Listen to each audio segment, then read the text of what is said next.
ইমাম ইবনুল কাইয়্যিম রাহিমাহুল্লাহ একটি কথা বলি, তিনি বলেছেন কি চমৎকার, উতলুবু কলবাকা ফি সালাসাতি মাওয়াতিন, তিনটি জায়গায় তোমার হৃদয়কে অনুসন্ধান করো। কয়টি জায়গায়? তিনটি জায়গায়। নাম্বার 1, ইনদা সামাইল কোরআন, কোরআন শ্রবণের জায়গা যেখানে আছে সেখানে আপনাকে নিজেকে অনুসন্ধান করুন। আপনি কি সেই জায়গায় আছেন? আলহামদুলিল্লাহ, হানজালা মসজিদ এই মোহাম্মদপুরে খুতবা হচ্ছে, কোরআন তেলাওয়াত হচ্ছে, আপনি সেই মজলিসে আছেন, আলহামদুলিল্লাহ। আপনার হৃদয়টা কোথায়? কোরআনের মজলিসে। আপনাকে সবসময় তিনটার মধ্যে আপনাকে সবসময় বাউন্ডিং রাখবেন অন্তরটাকে। 1 নম্বর ইমাম ইবনুল কাইয়্যিম রাহিমাহুল্লাহ বললেন কোথায়? কোরআন শ্রবণের জায়গায়।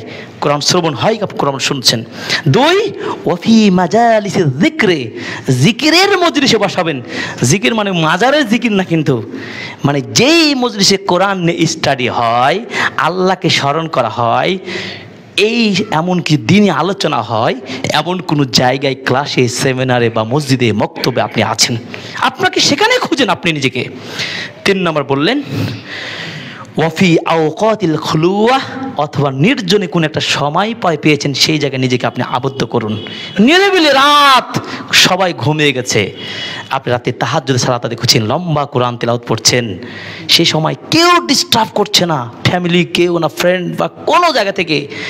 আল্লাহ তাআলার কাছে কোরআন সুপারিশ করে, আল্লাহ তোমার এই বান্দা ঘুম হারাম করে দিয়ে কোরআন তেলাওয়াত করেছে, আমাকে বুঝার চেষ্টা করেছে, আল্লাহ তুমি আমার সুপারিশ কবুল করো। সুবহানাল্লাহ। আল্লাহর কাছে 2টা আমল সুপারিশ করবে, 1 সিয়াম, 1 কোরআন।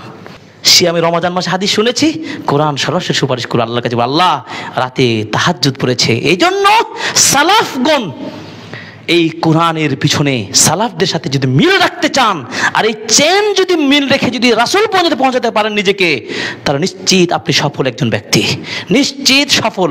সালাফগণ, আমাদের পূর্বে ইমাম, তাবেঈ, সাহাবী যত ছিলেন, তারা প্রচুর কোরআনকে সময় দিতেন। কোরআনের যে বারাকা যে কি, আপনি আজকে শুরু করবেন, আপনার শারীরিক, মানসিক, আর্থিক সব কিছুর উন্নতি হয়ে যাবে ইনশাআল্লাহ।